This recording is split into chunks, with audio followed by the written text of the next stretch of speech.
Rajiv, just another point, not necessarily related to this, and this is in the context of law and order before I move into AI and more substantive issues as far as digital economy is concerned.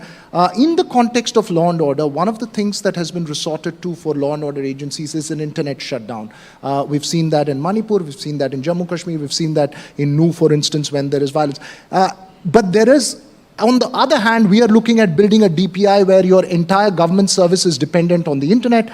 There is absolutely no question of internet being a fundamental right. Is there a thinking that's on to find a way out and make sure that internet shutdowns are not essentially the way to a trigger for a law and order situation immediately? So the internet shutdown or a lawful shutdown of the internet is not something that is unique to India.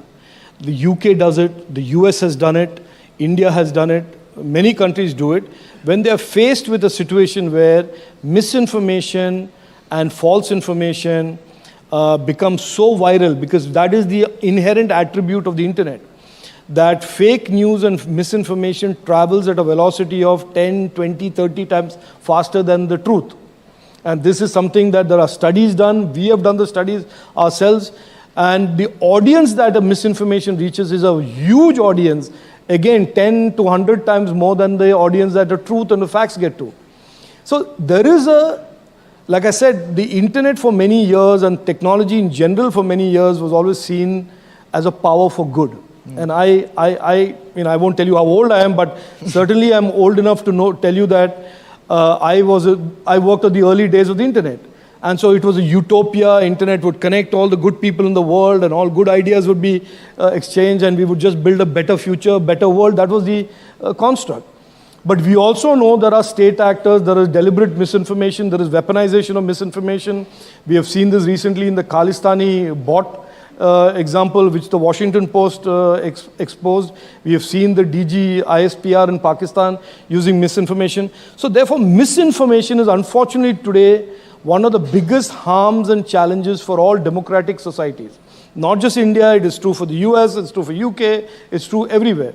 And weaponization of misinformation is basically the reason why internet shutdown, which is almost a last resort, is being having to be resorted to. Because how do you deal with misinformation today? No country is able to figure out. That is why the Singapore government has come up with these very tight restrictions on misinformation, which is why the Australians are doing it, which is why the Canadians are doing it.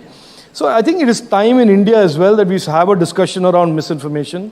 We are certainly in the Digital India Act, the next step of the legislative framework for the digital space, going to have a whole section on misinformation. And I think that's a good time to have this conversation. If we figure out a way to make the internet safe and trusted, then there is lesser and less need for internet takedowns. But at the moment, the internet has as much of good stuff, truth, as it has misinformation. And we have to figure out a way of how to deal with it.